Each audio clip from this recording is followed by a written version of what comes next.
వాళ్ళ సిస్టర్ కవిత విషయంలో కూడా నేను ఐ డ్రీమ్స్లో అటువంటి వాటిలో చెప్పినటువంటి కొన్ని సూత్రాలను బేస్ చేసుకొని, కొన్ని ప్రిన్సిపల్స్, కొన్ని యాక్షన్స్ బేస్ చేసుకొని కూడా దాన్ని ఫాలో అయ్యి అక్కడ అని చెప్పడం కూడా జరిగింది. దానికి సంబంధించి వాళ్ళు యాక్ట్ తీసుకున్నారు. ఇప్పుడు కూడా ఇమీడియట్ గా నేను అనుకోవటం, లేకపోతే నాకున్న పరిధిలో సుప్రీం కోర్టుకి వెళ్లి బెయిల్ తీసుకొచ్చే లోపల హైకోర్టులో కూడా మేము బెయిల్ ఇచ్చే అవకాశం లేదు, ఇవ్వమని చెప్పేశారు. కాబట్టి మరి కింద కోర్టులో, అంటే రెగ్యులర్ కోర్టు అంటారు దాన్ని, అంటే ఏసీబీ కేసు జిల్లా కోర్టులో పెడతారు. ఇప్పుడు ఎఫ్ఐఆర్ రిజిస్టర్ అయిపోతే దాని కాపీ ఏసీబీ కోర్టులో ఉంటుంది.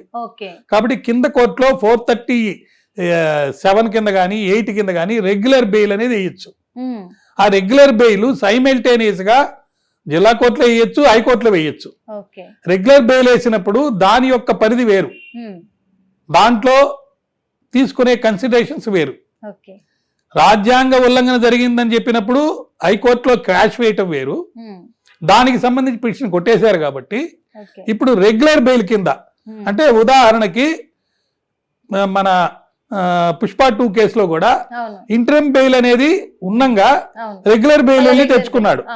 అదే విధంగా ఈయన కూడా సుప్రీంకోర్టుకి వెళ్ళి అక్కడ సుప్రీంకోర్టులో కింద కోర్టులో వేసిన క్వాష్ ఆర్డర్, అంటే పాస్ చేసిన ఆర్డర్ తప్పు అని అక్కడికి వెళ్ళి ఇంటరిమ్ బెయిల్ తెచ్చుకునే లోపల అరెస్ట్ చేసే అవకాశం ఉంది. కాబట్టి రెగ్యులర్ బెయిల్లో వెళ్ళి అక్కడ కింద కోర్టులో కూడా 438 కింద కానీ 439 కింద కానీ ఈయన ఇంకా అరెస్ట్ చేయలేదు. కాబట్టి యాంటిసిపేటరీ బెయిల్ మూవ్ చేసేదానికి అవకాశం ఉంది.